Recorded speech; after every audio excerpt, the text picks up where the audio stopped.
Halo Sobat Cahaya semua, apa kabarnya? Sebelumnya, kita sudah membahas cara membedakan diagnosa atau masalah keperawatan pada sistem respirasi yang pertama, yaitu bersihan jalan nafas tidak efektif, pola nafas tidak efektif, dan gangguan pertukaran gas. Kali ini, kita akan membahas contoh soal kasusnya. Kasus yang pertama untuk diagnosis keperawatan bersihan jalan nafas tidak efektif. Seorang wanita 54 tahun dengan diagnosa medis pneumonia dirawat di salah satu bangsal rumah sakit. Pasien mengeluh sesak nafas sejak 2 hari yang lalu. Pasien tampak batuk, tidak efektif, dan tidak mampu mengeluarkan sputum. Tampak sputum berlebih pada jalur nafas. Dari hasil pemeriksaan didapatkan hasil frekuensi nafas 28 kali per menit. Terdengar bunyi nafas tambahan ronki pada saat inspirasi dan ekspirasi.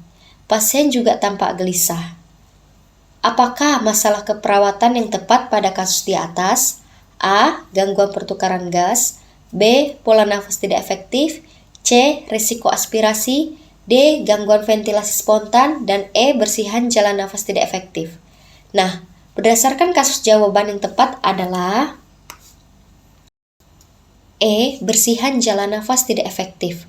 Alasannya adalah di mana pada kasus pasien tidak mampu membersihkan sekret atau adanya obstruksi jalan nafas yang menyebabkan jalan nafas tidak paten atau tidak lancar, sehingga membuat pasien itu menjadi sesak nafas. Bisa kita lihat di sini data fokus atau tanda dan gejala mayor dan data tambahan atau tanda dan gejala minor yang bisa kita dapatkan pada soal yaitu pasien mengeluh sesak nafas sejak 2 hari yang lalu, pasien tampak batuk tidak efektif dan tidak mampu mengeluarkan sputum, tampak sputum berlebih pada jalur nafas. Dari hasil pemeriksaan didapatkan hasil frekuensi nafas 28 kali per menit, terdengar bunyi nafas tambahan ronci pada saat inspirasi dan ekspirasi, pasien juga tampak gelisah. Kita tinjau dari option yang lain. Option A, gangguan pertukaran gas. Kurang tepat karena tidak ada data PCO2, PO2, pH arteri, dan data pendukung lainnya seperti sianosis, diaforesis, pola nafas yang abnormal, dan data lain yang mendukung untuk diangkatnya diagnosa ini. Kita tinjau lagi option yang B, pola nafas tidak efektif.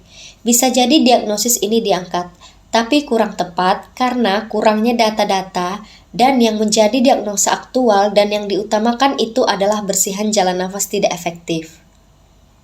Option C, resiko aspirasi. Resiko aspirasi ini adalah resiko mengalami masuknya sekresi gastrointestinal, sekresi orofaring, benda cair atau padat ke dalam saluran trakeobronkial akibat dari disfungsi mekanisme protektif saluran nafas.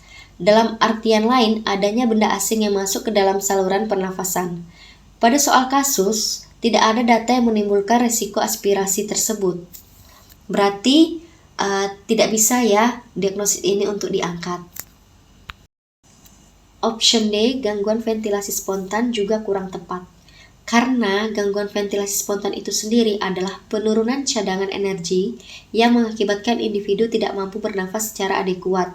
Ditandai adanya nilai abnormalitas pada AGD, di mana PO2-nya menurun, PCO2-nya meningkat, dan SaO2-nya menurun, namun tidak dengan pH darah. pH darahnya masih normal. Contoh soal berikutnya yaitu mengenai diagnosa keperawatan pola nafas tidak efektif. Seorang laki-laki 40 tahun dirawat di bangsal penyakit dalam dengan diagnosis medis emfisema. Dari hasil pengkajian, pasien mengeluh sesak nafas dan susah untuk mengeluarkan nafas.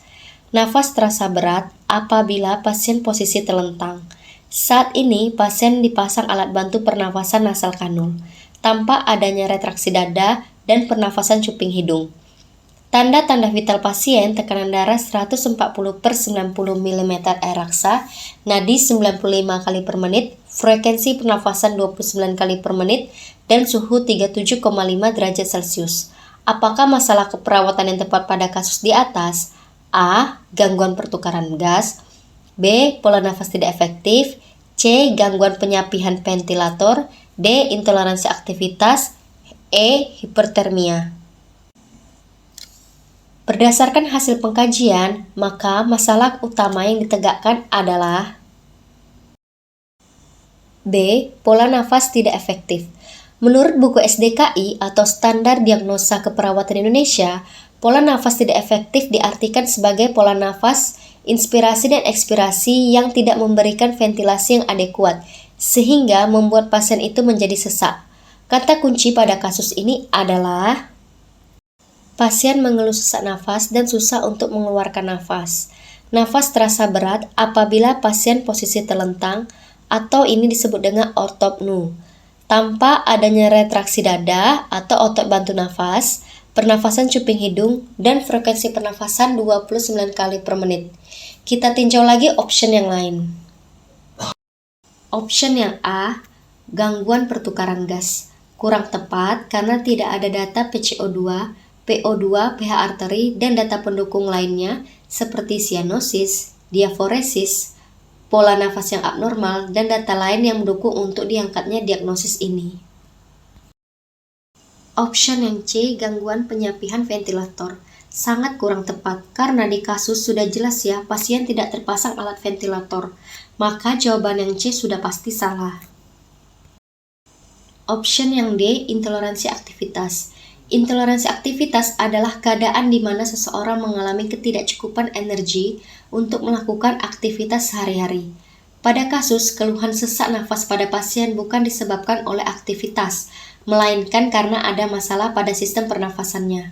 Berarti jawaban yang D juga kurang tepat. Option yang E, hipertermia. Bisa jadi diagnosis ini diangkat, tetapi tidak menjadi prioritas. Di kasus pasien mengalami peningkatan suhu tubuh 37,5 derajat Celcius, di mana 37,5 derajat Celcius itu bukan sifat yang emergensi atau butuh penanganan segera. Contoh soal kasus yang ketiga mengenai gangguan pertukaran gas.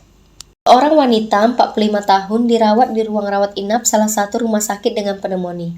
Pasien mengatakan sesak nafas, kepala pusing, dan jantung berdebar-debar. Dari hasil pemeriksaan, bunyi nafas ronci di kedua lapang paru, pola nafas tidak teratur, dan sianosis pada ujung-ujung jari tangan. Dari hasil laboratorium didapatkan hasil pH 7,47, PCO2 50, PO2 63, HCO3 21,8, dan tanda-tanda vital tekanan darah 135/75, frekuensi pernafasan 29 kali per menit, nadi 90 kali per menit, dan SPO2 85%. Apakah masalah keperawatan yang tepat pada kasus di atas? A. Gangguan pertukaran gas. B. Pola nafas tidak efektif. C. Penurunan curah jantung. D. Gangguan ventilasi spontan. Dan yang E. Bersihan jalan nafas tidak efektif. Nah, sekarang kita bahas contoh soal kasus yang ketiga ini. Kita harus menganalisa datanya terlebih dahulu. Analisa data berupa data subjektif dan data objektif yang kita temukan pada pasien. Data subjektif yang ditemukan pada kasus adalah pasien mengatakan sesak nafas, kepala pusing, dan jantung berdebar-debar. Sedangkan data objektifnya adalah bunyi nafas ronci kedua lapang paru, pola nafas tidak teratur, dan sianosis pada ujung-ujung jari tangan. Hasil dari AGD pH 7,47, PCO2 50, PO2 63, HCO3 21,8, dan tanda-tanda vital tekanan darah 135/75, frekuensi pernafasan 29 kali per menit, nadi 90 kali per menit, dan SPO2 85%.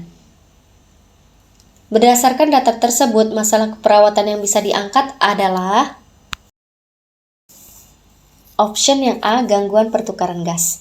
Data yang memperkuat untuk diangkatnya diagnosis itu adalah pasien sesak nafas, kepala pusing, pola nafas tidak teratur, sianosis pada ujung-ujung jari tangan, frekuensi pernafasan 29 kali per menit, dan adanya nilai abnormalitas dari AGD. Sobat Cahaya semua, gimana? Sudah paham kan perbedaan dari 3 diagnosis atau masalah keperawatan ini? Kalau belum paham, yuk kita latihan soal lagi di next video. Jangan lupa untuk like, comment, and subscribe. Sampai jumpa di next video.